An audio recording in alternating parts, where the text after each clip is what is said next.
to Streets, Sports, and Success with your hosts, Simon and Maurice. Let's go. What's up, gang? Welcome to another episode of Streets, Sports, and Success with Simon and Maurice. RWTW, roll with the winners, and we're getting ready to dig into how to handle, how to keep moving forward, pressing forward with your vision when things are not currently working out for you or you have a setback. And I'm going to swing it over to Maurice for this one. Yeah, even when you mentioned this, I thought this would be a good topic, knowing that I think a lot of people identify with this. And I think there's a ton of people who start off with, either a goal that they want to accomplish. And I say this all the time, and I think this is highly important. When you start off with a goal and you think about things that you want to accomplish, you're always thinking about what it is that you can control. And you think about, your Wait a minute. involved. Wait, come on. We got to give somebody a laugh right now. Don't cut it. Keep it going. I love looking at you. I love looking at you with these little earphones on. And it's my daughter's earphones. Before we got on here, I told him, I said, are those little earphones or is that a big dome? He said both. Both. I love it. Come on. Hey, anybody? Yeah, I can barely fit my head in the screen. It's all good, though. And I was trying to articulate a great point. Yeah, but like just for the listeners who want the great point that I'm about to deliver, right? No, but on a serious note, the people when you start off, and I have to add context to everything. When you start off sort of chasing a dream, building a goal, or whatever it is, and look, that's why I can't look at you joking around. I love you. People need to see us clowning like this. We don't clown on air like this. Let me just smile at you. It's all good. So I'm gonna look away while I articulate my point, right? So when you start off, and this is serious business. When you start off and you think about, hey man, this is what I want to do, what I want to accomplish. You only think about what it is that you can contribute, right? You think about you playing your role, and you obviously. You visualize things just going extremely well, right? But after you're done or after you're into the process, what ends up happening is that, the thing that you're working on, the responsibility ends up being in somebody else's hands, or they're working on what they're working on to help you to fulfill your vision. And they may not work as fast as you may work in, or things may not work out the way that you envision them working. And then frustration sets in. But one thing that kind of redirects frustration is having the ability to write down and clearly see what you're focusing on every day. That's just my deal, right? I love to write it down. I love to look at it. I think we've said on previous podcasts that you love to talk about the energy that you're having when you're thinking about this thing, and just those habitual things of understanding how you want to feel, looking at your goals every day, and staying committed to that process. That is what helps you to recorrect or redirect yourself when things sort of get tough or tight. You know what I'm saying? Or that's what I do. And perspective. I think perspective. Sometimes people think that, they're looking at it from a completely different perspective. I try to go back to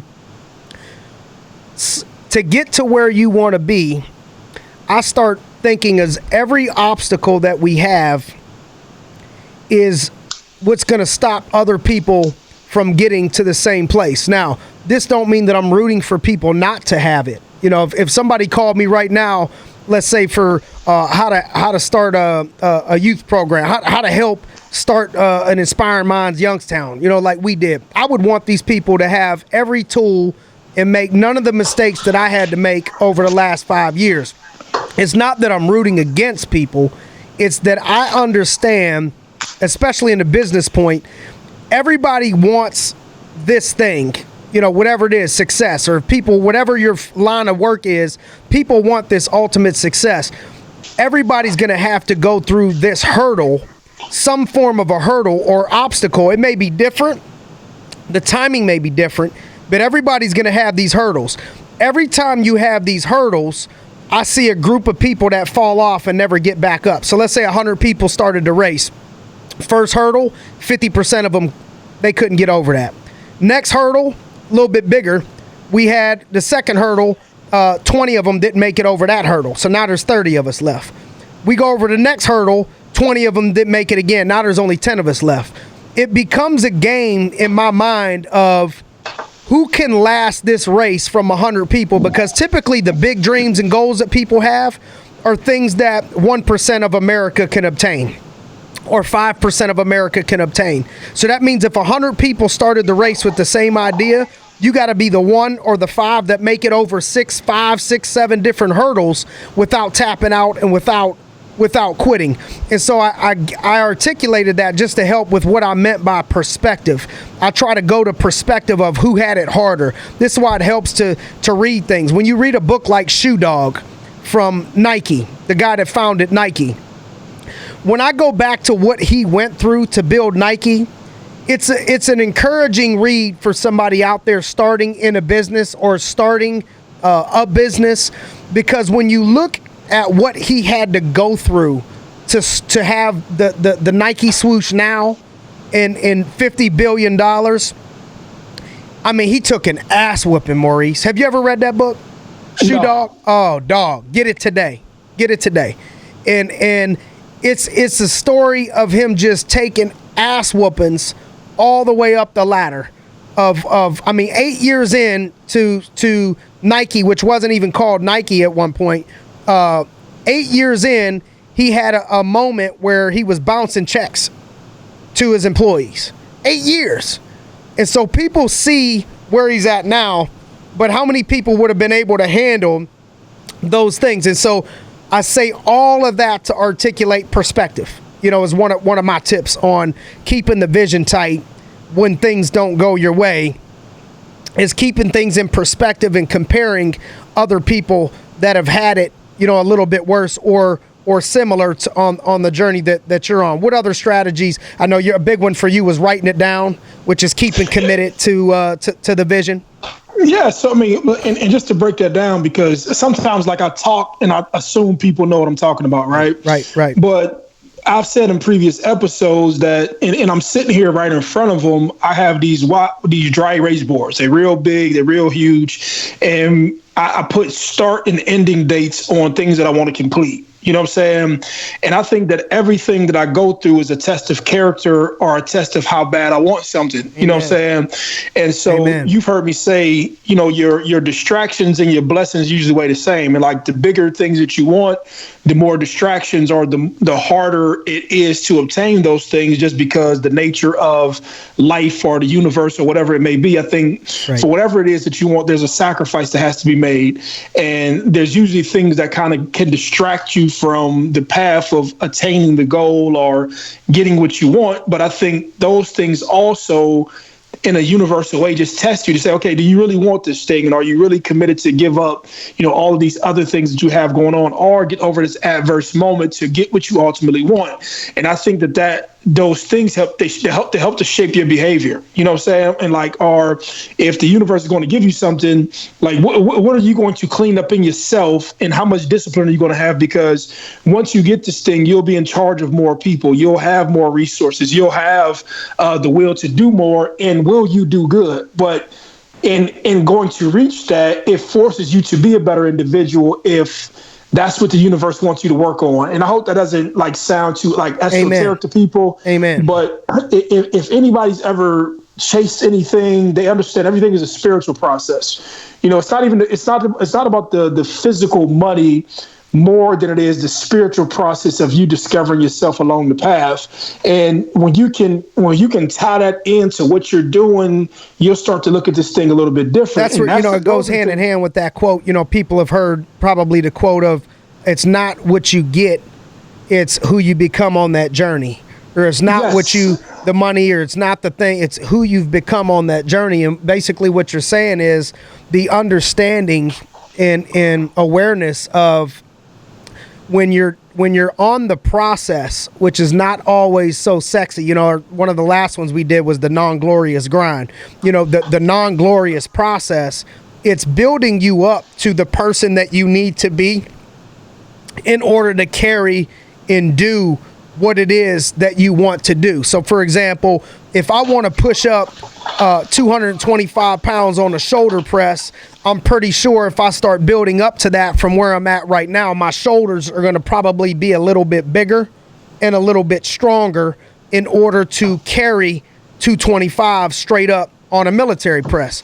And in order to go from 135 to 225, your shoulders are going to be a little bit different. They're going to look a little bit different.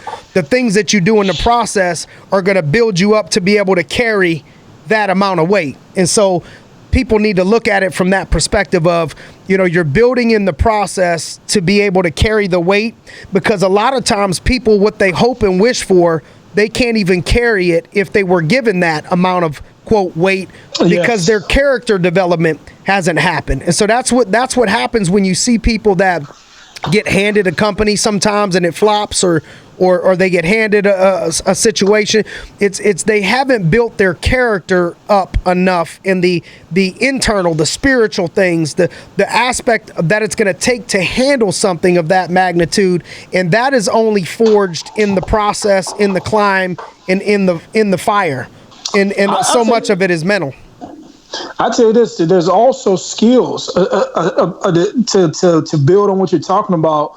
The skills that are needed to maintain the platform that they want to have. And I think that, and I'm guilty of it too. We're in a social media age. And so, a lot of what you see is basically what people want you to see, them having a good time or whatever it is that they're doing. But at the same time, there's skills that have been acquired for people who have legitimate business that they've picked up along the way. And now they're just showing you, hey, this is what all of my hard work has gotten me to, if it's something of substance. And you have a lot of buffoonery on the internet, but then, I don't want to be one of these guys. And I was for a moment in time.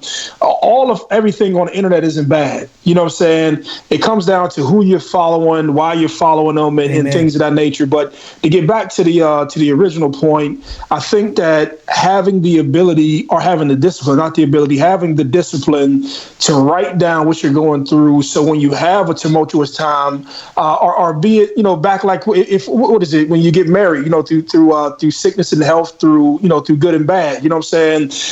If you have a moment inside of a relationship that's horrible, like getting back to the foundation of why you got together, or why you got married, or why you were committed. And I think it all comes down to commitment. Like if you ask me, if you could say, encapsulate this conversation into one word, it comes down to commitment. Amen. You know what I'm saying? And does this process, does it help you to work on your commitment, to be better in all areas of your life? Or are you just too weak of an individual to commit to something and to overcome anything? And so, everything can be overcame. And it basically comes back to what you're saying when you shift your perspective. You know what I'm saying? I think a part of the reason why people struggle, and that we need to keep that vision is can be described in the paradox of, I forget the name, but it was from the book From Good to Great, and it's going to come to me when I get off here. But it was the story about how there was a man that was in a concentration camp. He was a prisoner of war. He got he was in a concentration camp back with the Nazis. And Viktor Frankl. Bam, I think. And it's Viktor Frankl. Okay. And so this he was in prison, and all these people around him were dying. All these people around him was just all brutal things was happening. I mean, it make prison sound great based on what these people were going through. And people were dying and starving to death and killing themselves, and so they asked him, how were you able to get out of that situation alive? How did you make it out of there? And he said, the ones who died were the optimists. And from my standpoint, I'm an optimistic person. So when I first heard that, it was like, whoa. And when he broke it down, he started to explain that the people that were setting timelines on when they were getting out are the people that got the most discouraged and ultimately killed themselves, either physically or internally. They just killed their emotions, which ended up killing them. And so he said, for example, people would say, we're going to be out by Christmas. And Christmas came and Christmas went and they weren't out. And they said, well, we're going to be out, by Easter. And Easter came and went, and they weren't out. Or we're going to be out by the end of the year. And he said, in my mind, I just always knew that I was going to get out. I just didn't know when, and I knew I couldn't control it, and I knew I would do a lot of good with it when I did.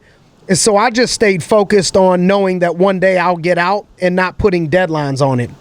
Because I think people's vision gets disturbed from putting deadlines on things.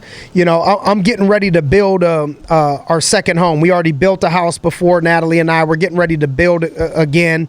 And what I know from experience, from office build outs to building homes to doing properties, investment properties that I've built, condos before, it seems like more often than not, the build date that they tell you is always further than what that date was. If they say July 1st, it seems like it always ends up to be 6 months later. If you start out building a home, you hear people always say, be careful. If your home you say is going to be 600, just be prepared. It's probably always going to be more. Whatever you start out building, the price is usually more than what you expect it to be or want to pay. And it's usually longer than what you think it's going to be. And so at those moments, people get extremely discouraged that I thought this was going to be done by now and it's not. Or I thought I would be further along than I am right now and I'm not. Because they're putting these timelines on it, they start to lose their vision. And so I just want to encourage you out there to keep your vision strong and begin with the end in mind, knowing that you're going to get it, reminding yourself what this looks like when this plays out, and fight the battle of not getting discouraged if you said, I need to have this done in a year and it takes you 3 years, or I need to have this done, I expect this to be done in 2 years and it takes you 3.5 years. Because at the end of the day, right now, sometimes I struggle to even remember how old I am. People, how old are you? I'm like, man, I got to think about it. Am I 35? Am I 36? I almost forget sometimes how old I am because when you look back on it, if you have a successful string where you go 10 years putting up victories, you ain't going to go back and say, man, I remember, this was 6 months longer than I wanted it to be. It's not going to affect your life that much. When you're living the life of your dreams and you're 10 years in, you're going to be more happy that you're 10 years in on a successful run than you would have been if you would have quit because it was going to take you 12 extra months to obtain or get what it is that you wanted. And so I just want to encourage you out there to keep that vision in place, because Proverbs says where there's no vision, people perish, and you got to keep that vision. And the hard part about it is on the journey of greatness, there's going to be graveyards. People ain't going to make it. People are going to die. People in business they're going to quit. They're going to retire. They're going to backstab you. It's a battle. There's things that are going to happen that are going to be obstacles to you. And it's hard to win that mental battle, to keep re-encouraging yourself and reinforcing the confidence that you're going to get there. And what helps you in that is knowing that you're going to get there, staying committed, like Maurice was talking about. And then that's why I like to do a lot of reading and exposing myself to successful people, because when you hang around other successful people, you're going to hear their war stories, and you're going to know that the founder of Nike, Phil Knight, went through a ton of shit too. That Sam Walton that built Walmart, went through a ton of shit too. Simon Arias, who built 48 condos in Cranberry, went through a ton of shit too, and it took a lot longer and a little bit more money and a little bit, but we made it through and we made it out. And so I think it's important to be surrounded by people that are on the same mission as you, to not lose that vision. What are any other thoughts you would add? No, even what you're saying, I just like when I think about it, like based on where I want to go and who I want to become, right? So I have goals of just who I ultimately want to become. And I ask myself, this can't break me. If I want to be who I think I can become, this issue that I'm going through won't be the defining moment that stopped me. You know what I'm saying? And for me, it's not like real complex. It's that simple. You know what I'm saying? Like, the issue may take me a little bit longer to get through, but I'm gonna get through it. That's how I feel about everything. You know what I'm saying? Like I think that just the reinforcement and the visualization of who you want to be, if you can practice like just looking at who you want to become. And I'll say this because I live it, and I have pictures and posters up on my wall of who I want to become, what I want to do, and the impact that I want to have with the life that I have. You know what I'm saying?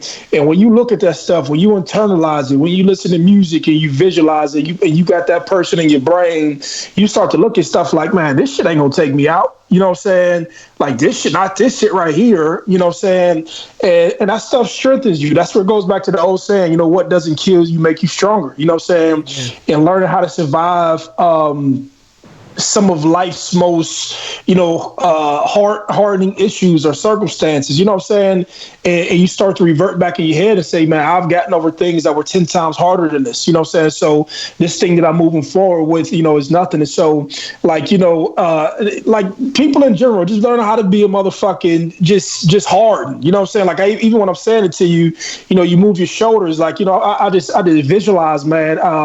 Even when you say that, I'm visualizing when I first stepped into the penitentiary. You know what I'm saying? And I'm 22 at the time, and you step in, it's, you going on a compound with 600 men, and you're just saying to yourself, like, man, this won't be my final story. This won't be it. Like me coming to prison and having all my potential die inside of prison just won't be it. And so you like, man, fuck, I'm not letting this kill me. And so when you start to think about things in society, you say, man, if I can make it through that, and if I can get out of here and accomplish what I've been able to accomplish post prison, there's nothing that I can't do without having a strong mind. And all this shit comes down to your mind, man. A lot of people fall off, like, I know we kind of like sugarcoat a little bit. A lot of people just mentally fucking weak. Amen. Come on. A lot of people just something get tough. They want to cry. They want to bitch. They want to complain. They want to blame. And they just bitch up. And a lot of life's toughest moments, if you got kids depending on you, you got a wife, you got a girlfriend, you have people in your community, imagine, if you had your shit together, what type of assistance you can be to those people, you know what I'm saying? But too many people, they either think it's too late or they got hit by a moment. In that moment, they relive these hard moments. And the moment that happened in 2003, they say, okay, just like this, hey man, I got suspended from school and it's 2019. That's why I'm not doing well. Well, fuck it. That shit happened. Get the fuck over it. You know what I'm saying? Right. And that's like, these are the conversations I have to myself, and I'm not trying to be insensitive towards people, but these are the conversations I have with myself in order for me to stick to my vision and say, man, you know what, motherfucker, I put it on the board. I want to go get it. This is who I want to become. This is what it's going to take to get it. I'm going to get over this shit. Like, and there's nothing going to stop me. And you got to have that fucking relentless spirit. You know what I'm saying? I know they may see you walking around smiling, laughing, joking. You got a consulting firm and you with people. But up under all that shit is a relentless attitude. You know what I'm saying? I bet you if you fucking talk to Phil Knight, it's a motherfucking relentless attitude. Anybody who's super successful, like the person who they have to be in public is based upon the company that they have to represent. You know what I'm saying? They have to be the model person for that. But if you go underneath that shit, motherfuckers who winning big, these people relentless, bro. You know what I'm saying? They relentless. They sharks. They can take an ass whooping. They can take an ass whooping. They can get off the ground. They can come back. And regardless of what they're going through, they're going to get it right. And so when you hang around those people like that, you adopt that mentality. Amen. Or you see how they look at issues. That's why it's so important. That's why it's so important to watch who you're hanging around, because if you're not around the people that you want to be like, and you're not finding a way to get yourself around people that think this way or are where you want to be, your mind is going to be polluted with people's weak ass thoughts, because most people got weak ass thoughts, and that's why they got average. So you listening to other average people or below that got weak thoughts, and that's why they are where they are, because they haven't overcome adversity. And so they're going to be telling you, yeah, don't go through that bullshit, or this is bullshit, or quit, or why are you working so hard, or why are you investing this much money into it, or why are you. But when you listen to the champions, be it books, audio books, or people that you could put in your circle that are where you want to be, they reinforce and re-encourage you about what it's going to take to be successful. Mike Tyson said everybody got a plan until they get punched in the face. And part of the problem is most people don't have a plan. And once they got a plan, they don't put in the plan how they're going to respond to when they get punched in the face. You thinking out like you about to get into this business and you think about it like you about to go hit a punching bag somewhere, but really what's about to happen is you about to go spar with life. And they going to punch you right in the face back. So you going to throw and you going to get hit. You got to slip, you're going to get hit. You got to cover up. You're going to get tired. There's going to be things that happen on your journey that cannot cause you to quit and give up when you get punched in the face. And so in closing this thing out, because we were aiming for this to be just like a shot of espresso, something real quick for your soul. I want to encourage you guys out there to not quit on your vision, to stay focused and look at, we just had a guy from Pittsburgh after years and years and years of fighting get called up to the UFC on 4 days notice and knocked and won as a 7-1 underdog. And oh wow. And you know how many times it probably was dawned on him or people told him like quit, just give it up, or you getting old, you in your early 30s, like whatever it is, you have to be able to stay committed to the process, into your vision and into your journey, and great things are going to happen if you put the work in and don't give up. Now, those two things got to go hand in hand. If you just don't give up and don't put the work in, you're going to get smashed. You're just going to be taking ass whoopings for the rest of your life.